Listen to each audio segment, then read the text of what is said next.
Hello and welcome to the third in my ranking video series. Today I want to take a look at the studio albums released by Counting Crows. One of my favorite bands ever since they were brought to my attention by a very good friend of mine, I think in 1995, or it might have even been as late as 1996, because I remember that August and Everything After and Recovering the Satellites in my mind kind of blend together as one very long album. Most definitely all the hype, of which I again was completely oblivious, around Mr. Jones had already subsided. That I was oblivious to the existence of the band is all the more surprising to me, as I was working the media department in a supermarket as a side gig at the time next to my studies, making orders and sending back unsold stuff, etc. But obviously, since it was a smaller supermarket, they were only stocking what was up in the charts right at that moment and not anything that would be considered back catalog. What I wanted to say with this is that I was a latecomer to this band, but for personal reasons, from the moment I was introduced to August and Everything After, and especially Recovering the Satellites, they were my constant companions for quite a while. When This Desert Life came out in 1999, I bought it immediately and was not disappointed. The band kept up the high quality it had delivered on the first two albums, and many songs from This Desert Life were added to the heavy rotation in my personal stereo. The same goes for the 2004 release Hard Candy. Saturday Nights and Monday Mornings, released in 2008, and the albums that came after that, I had a harder time with. Maybe I had moved on to other bands, or maybe the quality was not as high. Maybe they were not as consistent in the quality of the songs, because from each album there were songs that I really liked and that I took into the list of songs that I listened to daily, but all over the impact of the later albums was much lower than that of the earlier ones. That's why for this video I went back and checked especially these albums out, if I might have overlooked something at the time they were released. Before I get into the ranking, I have to say something about Butter Miracle Suit Part 1, which, because it's just an EP consisting of only 4 songs, does not really fit into the scheme of how I normally rank an album. I still took it into the listing because it is an official studio release by the band. Which brings me to the rules which determine how I rank these albums. I based my ranking on the idea of a playlist. How many tracks of an album would get on a playlist I am creating. Then divide the total number of tracks on the album by the number of tracks I've chosen, and get a number larger than 1, or exactly 1, if all songs of an album would end up on a playlist. That's the index, and based on that I have ordered the albums.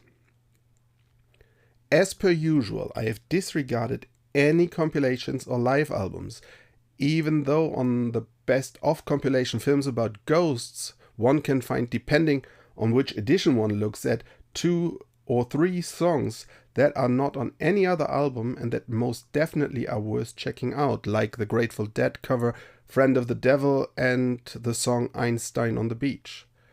I might mention those extras, which includes bonus tracks from local editions of studio albums as well, throughout the video, but they are not included in the ranking. I used the bare bones first editions of the studio albums as per Discogs. No later editions with bonus tracks, etc. On This Desert Life I included Kids Things, which was a hidden track on the CD as its own track. The hidden track was an, in my opinion, stupid and absolutely superfluous gimmick included on some CDs in the 90s. For use on my phone or earlier MP3 player, I edited the 2 connected tracks into single tracks and did away with the silence in between. So for the purposes of this ranking video, This Desert Life has 11 tracks, despite there only being 10 listed on the track listing of the CD. The same gimmick was used on Hard Candy, where Big Yellow Taxi was hidden behind 4 White Stallions. This is a version without the, in my opinion, rather annoying female voice, which was added for the later single release. And even though my CD claims it as a kind of bonus track, according to Discogs, it was more or less included on all releases of the CD. So I included it as a regular track, giving Hard Candy a count of 15 tracks. So, after this introduction, let us get into the ranking of the 8 studio albums released by Counting Crows. On number 8 landed, based on my ranking system, the 2021 release Butter Miracle Suit Part 1, with 2 out of 4 with an index of 2. Was anyone else disappointed that after such a long time, 7 years actually, we only got this EP and not a full album? And I at least needed quite a bit of time to really get into these songs, and I still cannot say that they fit neatly in between the other Counting Crows songs at all. The first two, The Tall Grass and Elevator Boots, I would, with hesitation, include on my playlist, but Angel of 14th Street dropped off the moment it hit the chorus, despite the first stanza, or the stanzas in general, being rather appealing. Bobby and the Red Kings does not appeal to me at all, but completely lost me again at the chorus and the included backing vocals. From this EP to the 2012 release Underwater Sunshine, 7 out of 15 songs make it to my playlist with an index of 2.14, which puts this on number 7. Anyone else having a problem when a band or an artist does not release an album for years and then, instead of presenting an album with new material, resorts to recording an album of covers from other artists? And between 2010 and 2015 there was a slew of these. Yes, Counting Crows are doing covers all the time in their live shows and on albums. And they even had minor hits with them like Big Yellow Taxi. And 2 of my favorite songs by the band are covers as well. Blues Run the Game, originally by James C. Franks, and You Ain't Going Nowhere by Bob Dylan, but not the version on this album, but the one released as a bonus on some Hard Candy versions and even some Films About Ghosts versions, which is, in my opinion, much more fun than the version included on this album. But still, the whole album, and it seems just out of spite, by far not the best possible renditions of these covers possible, made it onto the album. That is what this questionable effort is, in my opinion. No idea if they had to fulfill a record contract and simply threw this out to comply with it, or if this was meant seriously.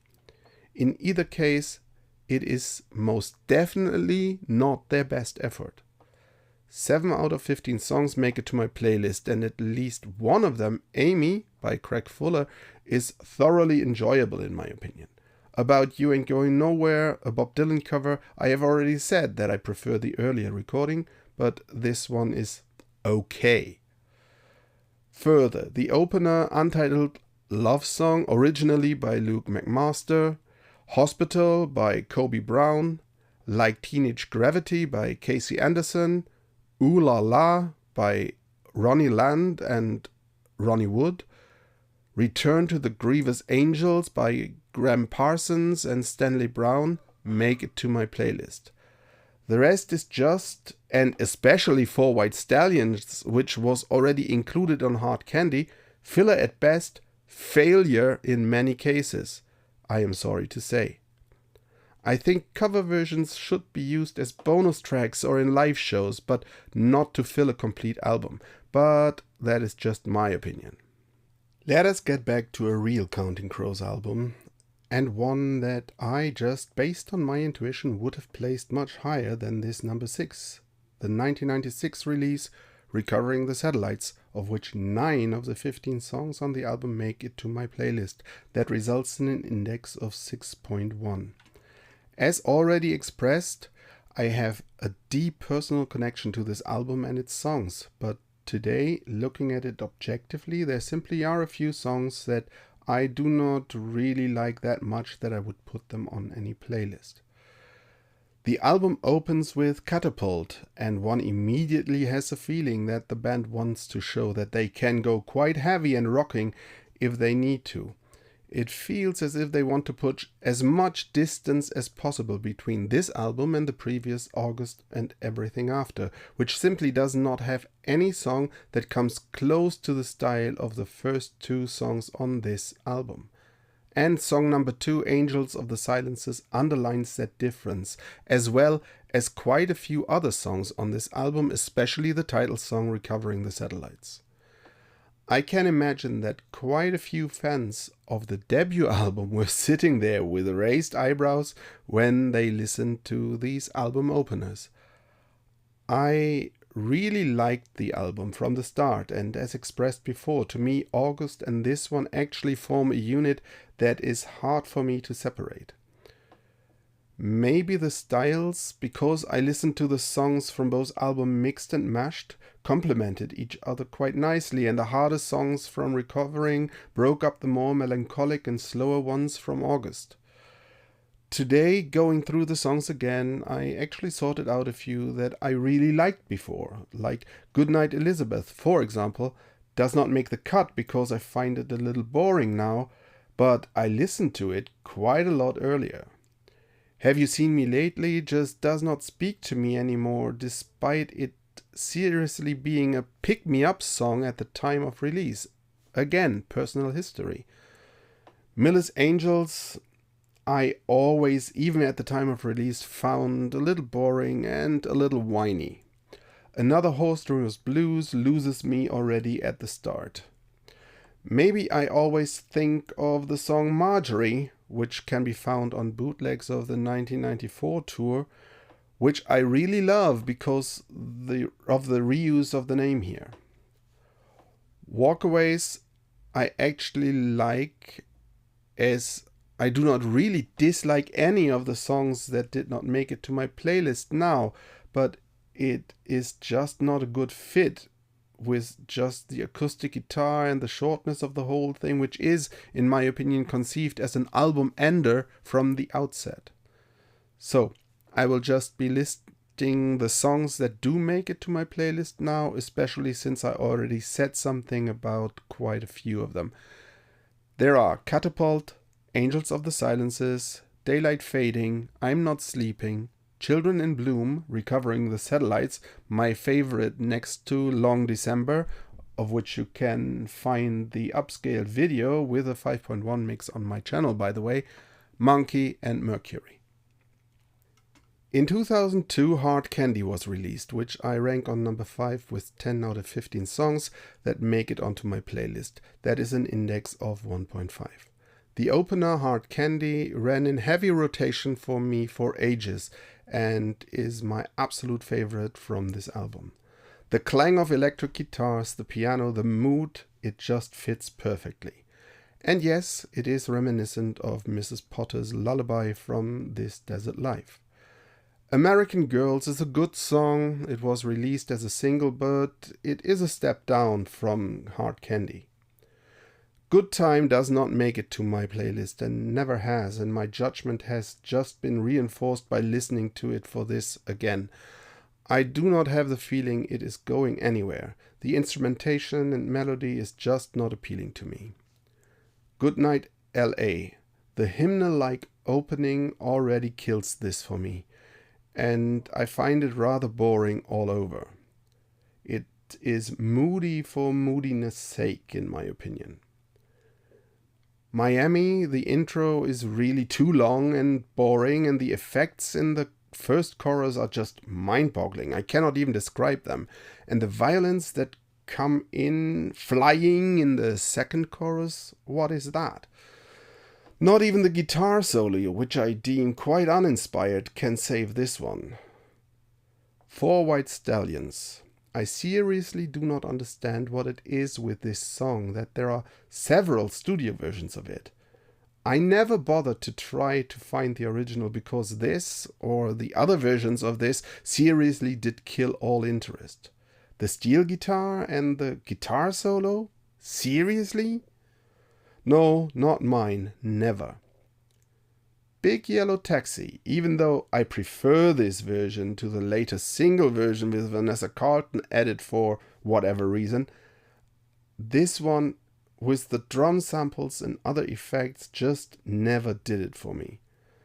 Better than the original, maybe, especially because this version dispenses with the rather annoying chorus parts which are in Joni Mitchell's original, which Carlton later added back in, but still, it is not good enough. So aside from the two openers, which I already mentioned, the following songs make it onto my playlist. If I Could Give All My Love, Butterfly in Reverse, New Frontier, Carriage, Black and Blue, Why Should You Come When I Call, Up All Night, and Holiday in Spain, for which I have a recommendation because there is a version out there recorded together with the Dutch band Bluff for their 2012 20th anniversary release, which I find quite interesting. Maybe it can be found on some streaming services, or I might upload it to YouTube later if YouTube allows. On number 4, August and Everything After, the debut album, can be found. It was released in 1993. 8 out of the 11 songs on this album make it to my playlist. That gives it an index of 1.375. Starting with Round Here, this album is amazing as a debut for this band. Musically interesting and masterfully played. The production clear and not overbearing. All instruments clearly filling their assigned parts in the mix. There actually is not one song on this album that I really dislike, and if I would sit down to listen to the album, I would not skip any one song. But that is different from deciding which songs I want to listen to when I'm just listening to some playlist I put together. 3 songs of this album I sorted out, mostly for the reason that they are slow and melancholy, and there are only so many of that kind of songs that I want to have to listen to when I listen to music while I'm doing other stuff. Those 3 are Perfect Blue Buildings, Time and Time Again, which always was a little too whiny for me, and Raining in Baltimore. To my playlist make it next to Round Here, Omaha, Mr. Jones, even though I never can figure out why this one was the breakout that it was at the time. Anna Begins, Rain King, Sullivan Street, Ghost Train, and A Murder of One, which is my absolute favorite on this album. Walk along this hillside in the summer 'neath the sunshine, I'm feathered by the moonlight falling down on me. I don't know how long I needed to really be able to say this line in the speed that it's sung in the song. Okay, that was August and Everything After. The 2014 release, Somewhere Under Waterland, made it to number 3, with 7 out of 9 songs making it to my list with an index of 1.285. I'm actually myself surprised that this late release made it to number 3. As I pointed out in the intro, I did not pay that much attention to the releases after Hard Candy. Yes, on each album there were 1 or 2 songs that jumped out at me and became something like favorites, and were included on playlists, like on this one, Cover Up the Sun, which I love not just because of its upbeat tone, but the lyrics are witty, funny, and include a lot of word games that keep them interesting. Example, she saves the ones she can't protect and keeps the chapel pris if not Sistine, and she drinks absinthe mixed with kerosene to keep herself upright, but the world still brings her down. If you can't keep your shit together when God is on your side, what chance do you have when he's not around? Even though, as an atheist, I can only grin and shake my head about the sentiment expressed here. But there are 2 songs here that did not make it, which are the opener Palisades Park, with its rather weird trombone intro and its with 8 minutes overlong runtime and a rather meh chorus. And Dislocation, which not only has a weird bass-heavy mix, but is musically just in a style that I do not like. But next to the already mentioned Cover Up the Sun, these songs do make it to my playlist. Earthquake Drive, God of the Ocean Tides, Scarecrow, Elvis Went to Hollywood, John Appleseed's Lament, and Possibility Days. In 2008, the band released Saturday Nights and Sunday Mornings. This is, again surprising to me, my number 2, with 11 out of 14 songs, making it to my playlist with an index of 1.27. This one always had one song that I would rank among my top 5 Counting Crows songs, Washington Square. In the time after our move to Finland, I must have listened to that song thousands of times. But the rest of the songs from this album I kind of ignored because they did not speak to me personally as much. Checking the album out again for this video, I had to realize that I misjudged many of them. In the end, only 3 songs did not make it to my playlist. Los Angeles, the guitar I find rather annoying, and the attitude that seems to be emulating the Rolling Stones is just not really appealing to me. Le Ballet d'Or, from the French title to the whole setup of the song, nothing appeals to me here.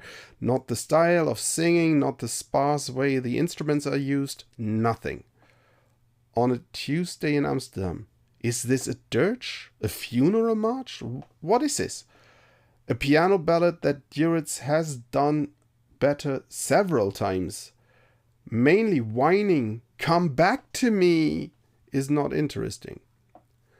Talking about doing it differently and better, there is a Dutch edition of this album which contains a bonus track, Wennen aan September, a collaboration with the already before mentioned band Bluff. A much better ballad in my opinion. If you are interested, you can find the song with a lyric video and a 5.1 mix elsewhere on my channel. Next to Washington Square, 1492, Hanging Tree, Sundays, Insignificant, Cowboy, On Almost Any Sunday Morning, When I Dream of Michelangelo, Anyone But You, You Can't Count on Me, Come Around, make it to my playlist. On number 1 is This Desert Life, another surprise to me. Released in 1999, 9 out of 11 songs make it to my playlist and the index is 1.22. I start with the songs that did not make it. Amy Hit the Atmosphere. I do not necessarily dislike it, but it again is in a style that there cannot be too many of on a playlist before it gets boring. I would not skip it in a run-through of the album, but it just does not keep my interest through its running time. High Life is just meandering and flowing, kind of background filler, but not really a song that is interesting in my opinion. I would most likely skip it any time I came across it, even though again, I do not necessarily dislike it. Before I get to listing the songs that made it to my playlist, I want to say something about the hidden track Kids Things. Not only that I despise this gimmick of hidden tracks, but here it is made worse by the weird and overly loud noises and comments from the recording booth or whatever they are that are put in front of the actual song. They will, if you are not careful, hurt your eardrums. It basically makes it necessary to edit the song yourself if you do not want to be annoyed by them every time this song comes up. Why do something like that? So, Kids Things makes it onto my playlist. The other song that I wanted to point out in particular is Mrs. Potter's Lullaby. Already mentioned in connection with the song Hard Candy, this song is most definitely one of my top 5 Counting Crows songs. It just gets me into a good mood anytime I hear it, and I have had times where I simply put it on repeat and listen to it for hours. I have done a multi-channel mix for this one and upscaled the video. The results can be found elsewhere on my channel.